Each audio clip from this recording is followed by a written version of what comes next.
গতকাল ইরানের উপরে আমেরিকা এবং ইসরায়েলের যৌথ হামলা শুরু হয়েছে।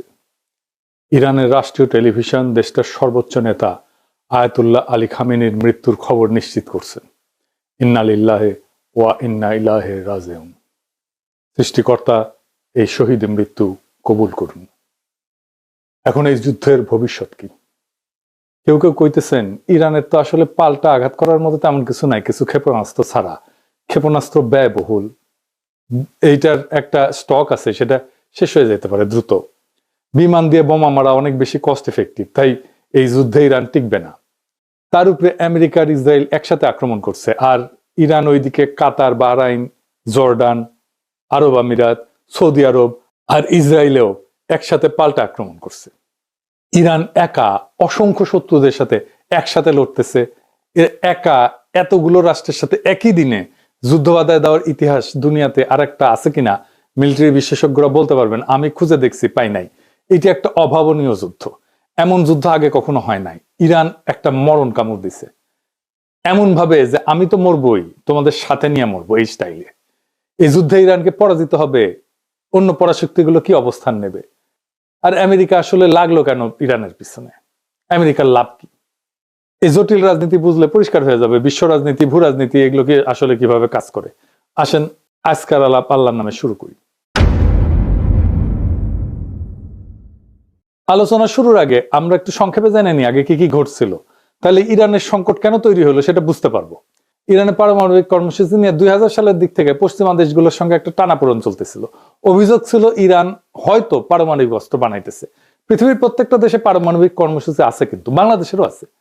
এটা শুধু বোমা বানাইতে লাগে না, ইলেকট্রিসিটি বানাইতে লাগে, আমাদের চিকিৎসার জন্য লাগে, ক্যান্সার চিকিৎসার জন্য লাগে, রেডিওথেরাপি মেশিনে লাগে, আপনারা জানেন, এক্সরের জন্য লাগে, এমনকি বুকে যে হার্টের ডাক্তারেরা স্টেন্ট বসায় না, ওই টাইমেও লাগে। স্টেন্ট লাগাইতে গেলে দেখবেন যে ডাক্তার, নার্স, টেকনিশিয়ানরা বুকে স্যারকোনা এরকম একটা ছোট বাক্সের মতো সাদা এটা পড়ে থাকে, রেডিয়েশন মাপে ওইটা। যাই হোক, ইরান পারমাণবিক অস্ত্র বানাবে এই ভয়ে জাতিসংঘ, ইউরোপিয়ান ইউনিয়ন, যুক্তরাষ্ট্র ইরানের উপরে কঠোর অর্থনৈতিক নিষেধাজ্ঞা দেয়। ইরানের তেল রপ্তানি কমে যায়, ব্যাংকিং ব্যবস্থা প্রায় বিচ্ছিন্ন হয়ে পড়ে, অর্থনীতি স্থবির হয়ে যায়। এই অচল অবস্থা কাটাইতে 2015 সালে ইরান এবং 6 বিশ্বশক্তির মধ্যে একটা চুক্তি হয়। এটা চুক্তিটার নাম ছিল JCPOA, মানে হইতেছে joint comprehensive plan of action. কি ছিল সেই চুক্তিতে? চুক্তির মূল কথা ছিল ইরান তার পারমাণবিক কর্মসূচি সীমিত করবে, আর বিনিময়ে নিষেধাজ্ঞাটা উঠবে। পারমাণবিক কর্মসূচি সীমিত রাখা মানে প্রকৃতিতে যে ইউরেনিয়াম পাওয়া যায়, মানে যেটা থেকে পারমাণবিক শক্তি আসে আর কি, ওইটা দিয়ে কিছু হয় না, ওইটাতে ঘন করা লাগে, ঘন ঘন। মানে ধরেন চিনি ছাড়া চা হইতেছে প্রাকৃতিক ইউরেনিয়াম, পাইনসা চা হইতেছে অল্প সমৃদ্ধ ইউরেনিয়াম, মানে একটু ঘন হয়েছে। হালকা মিষ্টি চা হইতেছে মাঝারি সমৃদ্ধ ইউরেনিয়াম, আর কড়া মিষ্টির চা হইতেছে বোমা তৈরি গ্রেডের অতি সমৃদ্ধ ইউরেনিয়াম। এটা কেমনে ঘন করে এই ইউরেনিয়াম? মানে মাখন তোলা দেখেছেন না, যে ঘুটা দিয়ে ঘুরায়, ঠিক ইনকে ঘুরে ঘন করে। ইরান রাজি হয় যে এই ইউরেনিয়াম সমৃদ্ধকরণটা মাঝারি পর্যায়ে রাখবে, মানে যেটা দিয়া আরামসে বিদ্যুৎ বানানো যাবে, চিকিৎসার কাজ করা যাবে। এবং আন্তর্জাতিক পারমাণবিক সংস্থা যেটা জাতিসংঘের IAEA, ওইটাকে কঠোর নজরদারির সুযোগ দিবে। নজরদারি চলতেছিল। এর ফলে চুক্তি স্বাক্ষর করার পর একটা বড় অংশের আন্তর্জাতিক নিষেধাজ্ঞা উঠায় নেওয়া হয়। ইরানের তেল রপ্তানি বাড়ে, বিদেশি বিনিয়োগও আসে। কিন্তু 2018 সালে ট্রাম্প এই চুক্তি একতরফাভাবে বাতিল করে দেয়। যুক্তি ছিল চুক্তিটা যথেষ্ট কঠোর না, মানে ট্রাম্পের পছন্দ মতো, মন মতো হয় নাই। আবার নিষেধাজ্ঞা আরোপ করা হয়। ইরান দেখে, আচ্ছা আমিও তো তাইলে ইউরেনিয়াম ঘন করব, আমার তো লাভ নাই, চুক্তিতে তো আমি নাই। তারা পারমাণবিক বোমা বানানোর মতো ঘন করে ফেলে ইউরেনিয়াম। কাছাকাছি ইরানের যুক্তি, আমেরিকা আগে চুক্তি ভাঙছে, আবার নিষেধাজ্ঞা দিছে, তাই বাধ্য হয়ে প্রতিক্রিয়া দেখাইতেছি। চুক্তি ভাঙার দায় যুক্তরাষ্ট্রের। এখন যুক্তরাষ্ট্র কি চায়? এক নাম্বার, ইরান যেন ইউরেনিয়াম আর সমৃদ্ধ না করে, মানে ঘন না করে।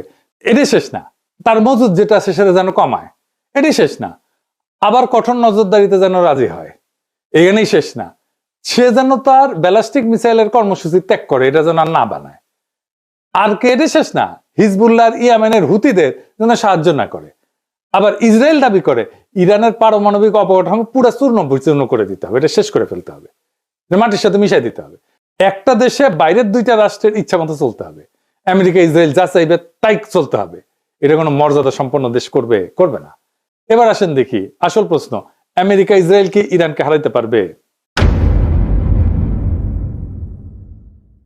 প্রথমে বলেনি আমেরিকার ইসরায়েলের সম্মিলিত সামরিক ক্ষমতার ধারে কাছেও ইরান নাই, তাইলে কি ইরান হারা যাবে? না, এই প্রশ্নের উত্তর অত সহজে দেওয়া যাবে না। আসেন আমরা আলাপটা শেষ করলে বুঝবেন আসলে ইরান হেরে যাবে কিনা। যুদ্ধ তো শুধু অস্ত্রের কস্ট বেনিফিট অ্যানালাইসিস না, যুদ্ধ রাষ্ট্রের কাঠামো, ইতিহাস, ভূগোল, মনস্তত্ত্ব সব মিলে একটা পূর্ণাঙ্গ সমীকরণ। আর সেই সমীকরণে ইরানকে সহজে হারানো খুবই কঠিন, প্রায় অসম্ভব। কেন? আমাদের একটু ইতিহাসে ফিরে যেতে হবে। ইরানকে বুঝতে হইলে 1953 সাল থেকে শুরু করতে হবে, যখন ইরানের তেলের মালিকানা ইরানের ছিল না, ব্রিটিশ কোম্পানি ছিল, বিপি নাম দেখেন নাই যে, এর ছিল মালিকানা, ব্রিটিশ পেট্রোলিয়াম। 1953 সালে একটা ন্যাশনালিস্ট সরকার ক্ষমতায় আসে, প্রধানমন্ত্রী ছিল মোসাদ্দেক, সে তেল জাতীয়করণ করছিল। এর প্রতিক্রিয়া আমেরিকা সিআইএ কে দিয়া অভ্যুত্থান ঘটায়, তাকে সরায়, শাহকে ক্ষমতায় বসায়। সেই ঘটনা ইরানের রাজনৈতিক চেতনায় গভীর ছাপ ফেলে। বিদেশি হস্তক্ষেপ মানে জাতীয় অপমান, এই বোধ ইরানের রাষ্ট্রীয় স্মৃতির একটা অংশ হয়ে যায়, কালেকটিভ মেমোরির একটা অংশ হয়ে যায়। তারপরে 1779 সালে বিপ্লব হয়, ইরানের বিপ্লব। শুধু ধর্মীয় আবেগ না, বরং দীর্ঘদিনের ক্ষোভ, অপমানবোধ, বিদেশি আগ্রাসন, জাতীয় সম্পদ দখলের বিরুদ্ধে একটা প্রতিক্রিয়া, সব মিলায় রাষ্ট্র একটা নতুন কাঠামো নেয়। ইরানের পর বিপ্লবের নতুন শাসন ব্যবস্থা খুব দ্রুত নিজেদের পাওয়ার কনসলিডেট করে ফেলে। সেনাবাহিনীর ভিতরে যে সমস্ত শাহপন্থী উপাদান ছিল সেগুলো ভেঙে দিয়ে তারা নিজেদের অবস্থান মজবুত করে ফেলে। ফলে বহু বছর পরেও সামরিক অভ্যুত্থান ও গণবিক্ষোভ এই সরকার কিন্তু পড়ে যায়নি। এটা কাকতালীয় না, এটা একটা কাঠামোগত ফল। কিছুদিন আগে সারা ইরানে ব্যাপক বিক্ষোভ হয়েছে না? আন্তর্জাতিক শক্তি সাপোর্ট দিচ্ছে, আমেরিকা সাপোর্ট দিচ্ছে, ইরান সরকার বর্বর ভাবে রক্তপাত ঘটায় বিক্ষোভ দমন করছে, হাসিনার মতো পড়ে যায় না। কিন্তু যদিও ইরানের সমাজ গভীরভাবে বিভক্ত হয়েছে, ইরানের বর্তমান রেজিম পছন্দ করে না এমন ইরানিয়ানদের সংখ্যা বাড়ছে অনেক। 1980 সালে ইরাক আক্রমণ করে ইরানকে। প্রথম থেকে ইরান দুর্বল ছিল, এলাকা দখল হয়ে যায়, কিন্তু 1982 সালের মধ্যে ইরান অধিকাংশ দখলকৃত এলাকা পুনরুদ্ধার করে ফেলে। সাদ্দাম হোসেন ভাবছিলেন যে আক্রমণে ইরানের ভিতরে একটা অভ্যুত্থান হবে, বিপ্লবী সরকার পড়ে যাবে। বাস্তব হয়েছে উল্টা, যুদ্ধ রাষ্ট্রকে আরো সংহত করছে, জনগণ, সামরিক বাহিনী সবাই সরকারের পিছনে দাঁড়াইছে। এই যুদ্ধ দীর্ঘায়িত হয়েছিল, বিপুল প্রাণহানি হয়েছিল। খমিনি আপোষহীন ছিলেন, তিনি আমেরিকা সোভিয়েত দুই শক্তিকে গ্রেট শয়তান বলছিলেন। এর ফলে ইরাক ইরান যুদ্ধের সময় আমেরিকা, সোভিয়েত ইউনিয়ন, আরব রাষ্ট্র অনেকেই ইরাককে সাহায্য দেয়, সেজন্যই যুদ্ধটা দীর্ঘ হয়। তবুও ইরান রাষ্ট্র হিসেবে ভেঙে পড়েনি, বরং দীর্ঘ যুদ্ধ তাকে আরো যুদ্ধ সহনশীল রাষ্ট্রে পরিণত করছে। এই আক্রমণ ইরানকে আরো সংহত করবে কিনা সেটা আগামী কয়েকদিনের দুনিয়া দেখবে। খামেনির মৃত্যুর পরে কি ঘটবে এখন অনুমান করা শক্ত, কিন্তু সম্ভাব্য সিনারিও কি হইতে পারে সেটা আমরা একটু আলাপ করতে পারি। শুধু আকাশ থেকে বোমা মারা হয়, তাতে সামরিক স্থাপনা ক্ষতিগ্রস্ত হইতে পারে, কিন্তু রেজিম চেঞ্জ হয় না, সরকার পতন নিশ্চিত হয় না। ইতিহাসে দেখা গেছে নো ফ্লাই জোন বলেন, দীর্ঘ বোমা বর্ষণ বলেন, এসব চলতে পারে বছরের পর বছর, কিন্তু স্থল আক্রমণ ছাড়া, গ্রাউন্ড ইনভেশন ছাড়া রেজিম চেঞ্জ করা কঠিন। ইরানে গ্রাউন্ড ইনভেশন কেন কঠিন? প্রথমত ভূগোল। স্থল পথে ইরানে ঢুকতে গেলে পশ্চিম ইরানের দীর্ঘ জাগ্রস পর্বতমালা অতিক্রম করতে হবে। পাহাড়ি ভূখণ্ডে বড় আকারের সেনা, ট্যাঙ্ক, সরবরাহ লাইন এগুলো এগায় নেওয়া খুব কঠিন। সরু গিরিপথ থাকে, উঁচু নিচু পথ থাকে, এখানে যারা প্রতিরক্ষা করে, ডিফেন্স করে, তাদের বেশি সুবিধা। ইরান মূলত একটা বিশাল উচ্চভূমি, চারপাশে পর্বতমালা, মাঝখানে মরুভূমি, আর জনবসতি অনেক জায়গায় পাহাড়ের ভেতরে আড়ালে। এই ভূগোল আক্রমণকারীদের জন্য তিন ভাবে বিপজ্জনক। একটা হচ্ছে মেকানাইজ বাহিনী, এগুলো ট্যাঙ্ক ইত্যাদি, গাড়ি, বহর টহর এই সমস্ত নিয়ে যখন যায়, আগাইতে যায়, তখন গতি কমে যায়। সংকীর্ণ উপত্যকার মধ্যে দিয়ে যেতে হয়, চোখ পয়েন্ট আছে, মানে যেখানে আটকায় যেতে পারে। এইসব জায়গায় কনভয় আটকায় গেলে ক্ষয়ক্ষতি দ্রুত পারে, উপর থেকে আক্রমণ করবে। যারা ডিফেন্স করে তাদের এখানে সুবিধা, উচ্চভূমি থেকে নজরদারি করতে পারে, অ্যাম্বুশ করতে পারে, প্রতিরক্ষা লাইন তৈরি করা তুলনামূলকভাবে সহজ। ইরান সবসময় এই অ্যাডভান্টেজে থাকবে। রাজধানী বা নগরগুলো এগুলো ইনসুলেটেড, মানে বড় শহরগুলো অনেকটাই পাহাড়ি বলয়ে সুরক্ষিত, চারিপাশে পাহাড়, দ্রুত ধাক্কায়, কুইক থ্রাস্ট যেটাকে বলে মিলিটারি ভাষায়, এটা ফল আনা কঠিন। ইরান সমতল ইরাকের মতো না, এখানে ভূগোল নিজেই এক ধরনের প্রতিরক্ষা বাহিনী হয়ে থাকে। এরপর আছে লজিস্টিক্স বা সরবরাহ। ইনভেশন মানে শুধু সৈন্য যাওয়া না, এটা সাপ্লাইয়ের যুদ্ধও বটে। স্থল আক্রমণে জেতা মানে সাপ্লাই চেনের উপরে বেঁচে থাকা, সাপ্লাই লাইনের উপরে বেঁচে থাকা। প্রত্যেক দিন বিপুল জ্বালানি, গোলা বারুদ, খাবার, যন্ত্রাংশ এই সমস্ত দীর্ঘ রুটে এনে পৌঁছাইতে হবে। পাহাড়, মরুভূমি এই সমস্ত পরিবেশে কনভয় ট্রান্সপোর্ট ইন্টেন্সিভ এবং সিকিউরিটি ইন্টেন্সিভ হয়। একবার সাপ্লাই লাইন যদি ভেঙে যায়, তাহলে ফ্রন্ট লাইনের শক্তি থাকলেও এটা কার্যত থেমে যায়, কাজ করতে পারে না, আক্রমণ করতে পারে না। এটাই বড় পার্থক্য। গ্রাউন্ড ক্যাম্পেনে আপনার যুদ্ধ ক্ষমতা নির্ভর করে সাপ্লাই পৌঁছায় কিনা এটার উপরে। এরপর আছে এন্ট্রি প্রবলেম, কোন দিক থেকে ঢুকবে। এটা এই রাজনীতিতে অনেক সময় সামরিক সমস্যার চেয়ে বড় হয়ে যায়। ইরানে বড় স্কেলে স্থল আক্রমণ করতে গেলে প্রতিবেশী দেশগুলো ঘাঁটি করিডোর দরকার পড়বে, কিন্তু আঞ্চলিক রাষ্ট্রগুলো রাজনৈতিক ঝুঁকি নিতে চায় না।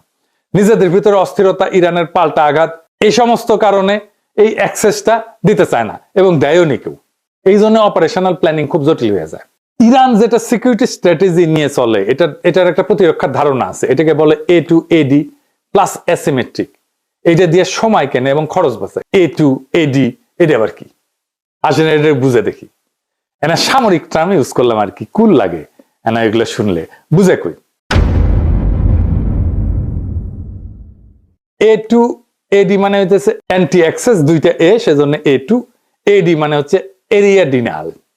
সহজ ভাষায় শত্রুকে ঢুকতে দিও না, ঢুকলেও আরামে চলতে দিও না। ধরেন কেউ আপনার বাড়িতে ঢুকতে চায়, আপনি কি করবেন? গেটের সামনে কাটা বসাবেন, রাস্তা ব্লক করবেন, চারপাশে নজরদারি বসাবেন, ঢুকলে আঘাত করবেন। ইরানও সমুদ্র এবং আকাশপথে ঠিক এইটাই করে। উপসাগরে ছোট ছোট দ্রুতগামী নৌকা থাকে, সমুদ্রের মাইন পথ থাকে, দূরপাল্লা ক্ষেপণাস্ত্র থাকে, ড্রোন থাকে, এয়ার ডিফেন্স থাকে। উদ্দেশ্য হচ্ছে আমেরিকা বা অন্য কেউ যেন সহজে বাহিনী ঢুকাইতে না পারে। আর অ্যাসিমেট্রিক, এটার মানে কি? অ্যাসিমেট্রিক মানে হচ্ছে শত্রু বড় এবং শক্তিশালী হইলে সরাসরি তার মতো লড়বে না, অন্যভাবে লড়বে।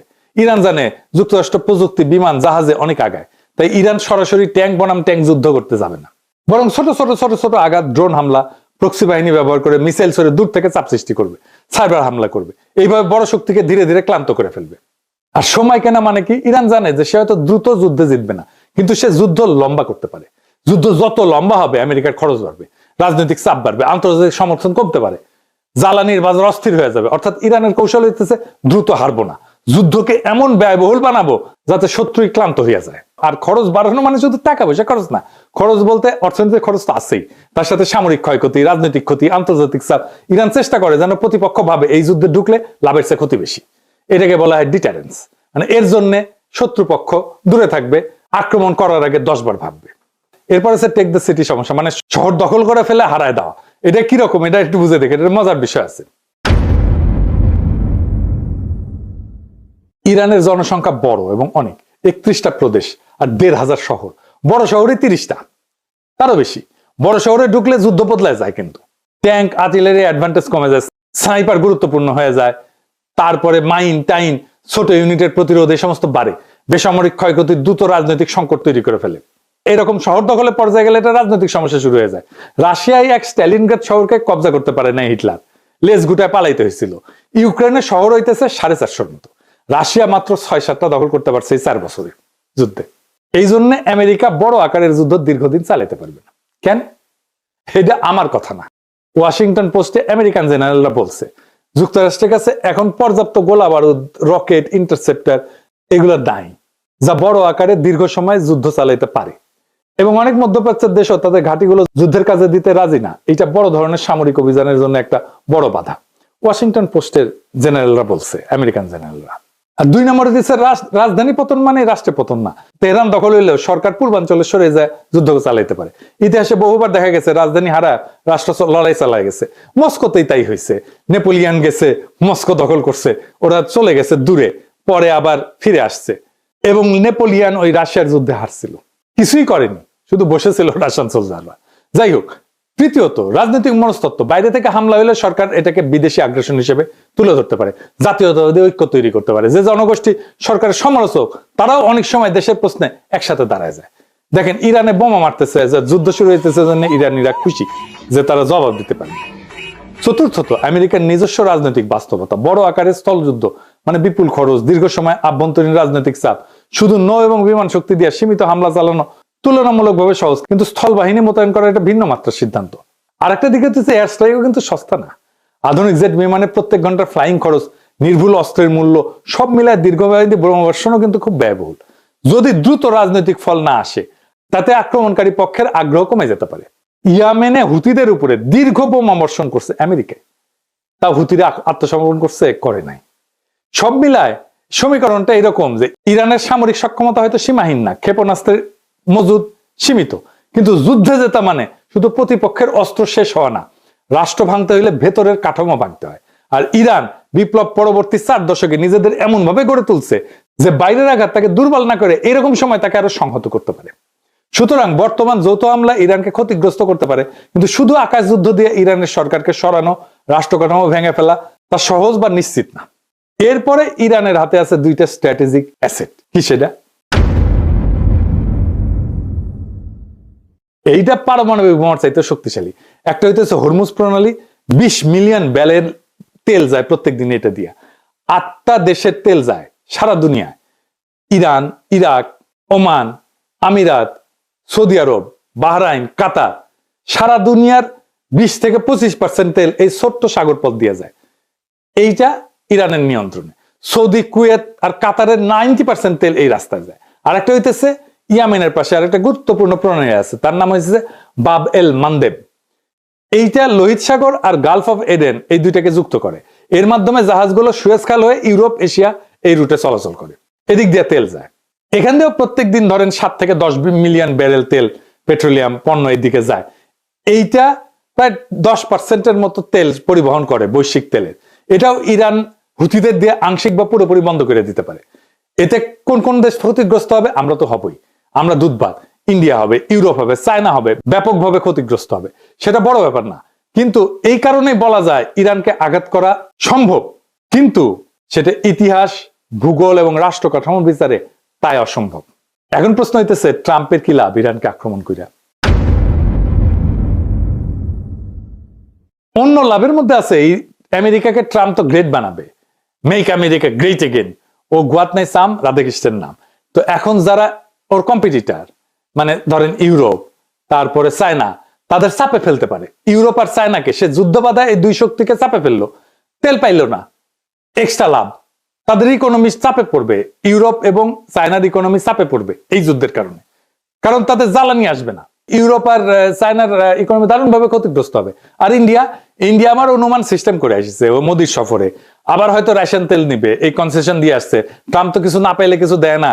একবার তো নেতা নেওয়ার মনোরঞ্জনের জন্য নাচছিল মোদি, এপস্টেইন ফাইলে আসিছে।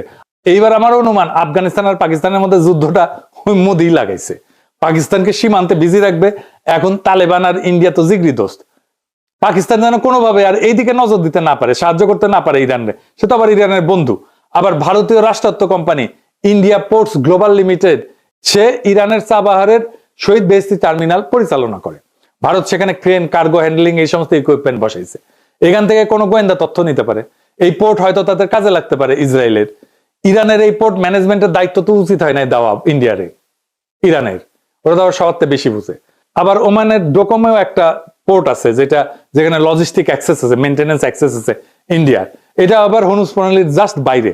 ফলে পারস্য উপসাগরের উত্তেজনা হইলে বিকল্প অপারেশন পয়েন্ট হিসেবে এটা কাজ করতে পারে।